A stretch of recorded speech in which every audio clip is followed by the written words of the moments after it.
Female reproductive system consist करता है ovaries, oviduct, uterus, cervix, vagina और एक्सटर्नल जेनिटिलिया। जो ओवरीज होती हैं और ओविडक्ट्स होती हैं ये पेयर में होती हैं, ठीक है। अब ये सारा part of system mammary gland के साथ एक फंक्शनल स्ट्रक्चरल और फंक्शनल सपोर्ट परफॉर्म करता है इन सारे प्रोसेस को, जो कि है ovulation, fertilisation, pregnancy, birth and child care, जो कि हम आगे पढ़ेंगे, ठीक है। अब जो ओवरीज हैं उसके बारे में बात करते हैं। जो ओवरीज हैं वो प्राइमरी फीमेल सेक्स ऑर्गन है। इसे प्राइमरी फीमेल सेक्स ऑर्गन इसलिए कहा गया है क्योंकि ये एग प्रोड्यूस करते हैं, जिसको आप ओवम कह सकते हैं। एग ओवम एक ही बात है, तो वो प्रोड्यूस करते हैं ओवरीज, और ये लोकेटेड होते हैं लोअर एब्डोमेन में। और जैसे ये हमारा फीमेल रिप्रोडक्टिव जो सिस्टम है, जैसे मेल में पेल्विक रीजन में था, सेम ये भी पेल्विक रीजन में ही होता है। और इसकी जो लेंथ है ओवरी की वो 2 से 4 सेंटीमीटर की है। ये कनेक्ट होता है पेल्विक वॉल से और यूट्रस से एक लिगामेंट के थ्रू। अब यहाँ पे आप एक ओवरी का डायग्राम थोड़ा सा देख सकते हो, जिसमें मैंने ये बताया है कि इसकी जो ये वाली लेयर होती है, एक आउटर लेयर होती है, जिसको आप जर्मिनल इपिथीलियम कह सकते हो, जो कि सिंपल क्यूबाइडल से बना होता है, ठीक है। और एक और लेयर होती है जिसे आप ट्यूनिका एल्ब्यूग्निया भी कहते हो, ठीक है। अब आप यहाँ पे देख सकते हो ओवरी के अंदर काफ़ी सारी ब्लड की वेसल्स आ रही हैं, ठीक है। तो ये जो ओपनिंग है उसको हीलम कहते हैं, जिसके थ्रू ये सारी ब्लड वेसल्स ओवरी के अंदर आती हैं। जो ये बीच वाला सेंट्रल पार्ट है उसको मेड्यूला कहते हैं, जिसके अंदर ये सारी ब्लड वेसल्स आ रही होती हैं। और कॉर्टेक्स जो आउटर वाला रीजन है ये वाला, उसे कॉर्टेक्स कहते हैं, जहाँ पे फॉलिकल डेवलपमेंट होता है, ठीक है।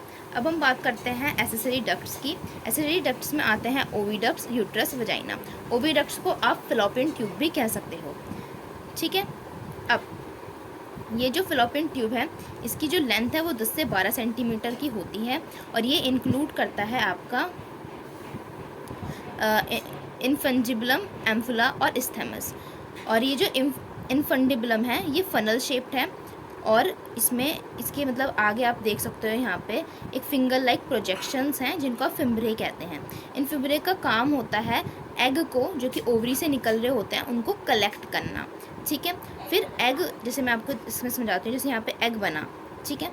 फिर वो एग यहाँ पे जाएगा, और ये जो फिम्ब्रे है इनका काम है इसको कैच करना, कलेक्ट करना।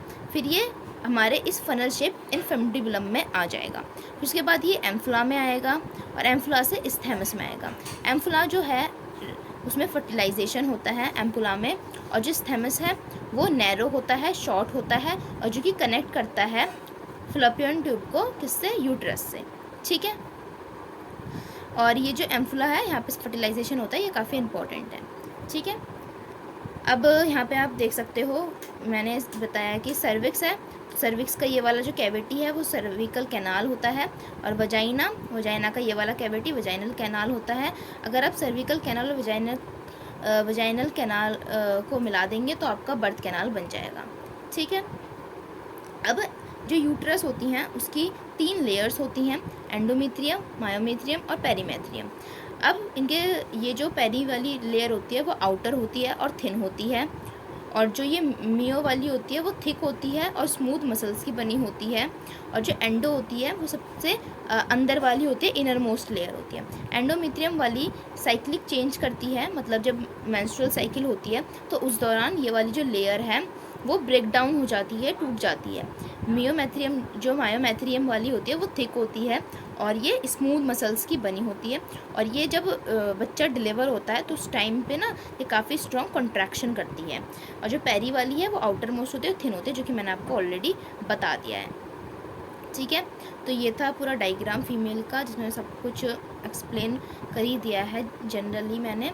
फिर आता है यूट्रस, वो सिंगल होता है, इसको वोम भी कहते हैं। ये इन्वर्टेड पियर शेप का होता है। इन्वर्टेड पियर शेप मतलब आप यहाँ पे इसकी शेप देख सकते हैं, ये एक पियर शेप की है। जैसे ये देखिए इस तरीके से ये पियर शेप आ रही है ना, तो इसलिए इसको हम कहते हैं इन्वर्टेड पियर शेप की होती है ये। और ये अटैच होती है पेल्विक वॉल से लिगामेंट के थ्रू। अब बात करते हैं एक्सटर्नल जेनिटिलिया की। एक्सटर्नल जेनिटिलिया इंक्लूड करता है आपका mons pubis, labia majora, labia minora, hymen और क्लोट्रेस। अब बात करते हैं मॉन्स प्यूब्यूस की, जो कि फैटी टिश्यू से कवर्ड होता है बाय स्किन, और इसमें प्यूबिक हेयर, मतलब ये फैटी टिश्यू का बना होता है और ये कवर्ड होता है स्किन से और प्यूबिक हेयर से। लैबियम मेजोरा की बात करें तो ये फ्लैशी फोल्ड टिश्यू होते हैं और इसके अंडर दो और शॉर्ट फोल्ड स्किन के होते हैं, जिनको हम लैबियम मेनोरा कहते हैं। और हाइमन की बात करें तो ये ओपनिंग है वजाइना की, जो मतलब वजाइना की जो ओपनिंग है उसको पार्शली जो कवर करता है वो हाइमन होता है। और जो क्लोट्रिस होता है ये टिनी फिंगर लाइक स्ट्रक्चर होते हैं जो कि कंटेन करता है इरेक्टाइल टिश्यू, और ये सेक्सुअल एक्टिविटी के दौरान, पे एक्टिविटी लिखा है ये सेक्सुअल एक्टिविटी के दौरान इसमें जो वो होता है ब्लड जो होता है वो फिल हो जाता है। और ये इन दोनों जो लैबिया मेनोरा होता है उसकी फोल्ड जब मिलती हैं तब ये वाला स्ट्रक्चर जो कि है क्लोटिस वो बनता है, जो कि एंटीरियर साइड पर होता है। जैसे कि मैं यहाँ पे समझाती हूँ, जैसे हमारा जो लैबिया मेनोरा है जहाँ पे वो ऐसे करके एंटीरियर साइड पे जॉइन होगा ना, तो उस वाले एरिया को हम क्लोट्रिस कहेंगे। ठीक है। हाइमेन, ये जो हाइमेन होता है, ये जो वजाइना होता है उसको पार्शली जो होता है कवर करके रखता है, मतलब वजाइना की जो ओपनिंग होती है उसको पार्शली कवर अप हाइमेन करता है, और फर्स्ट इंटरकोर्स के दौरान ये ब्रेक डाउन होता है। मगर इसका प्रेजेंस और अब्सेंस हाइमेन का वो एक रिलायबल इंडिकेटर नहीं है वर्जिनिटी का। इसका रीज़न ये है क्योंकि स्पोर्ट एक्टिविटी के दौरान कभी कभी ये ब्रेक डाउन हो जाती हैं, तो इसीलिए ज़रूरी नहीं है कि अगर ये है ना है वो इंडिकेट करे वर्जिनिटी को।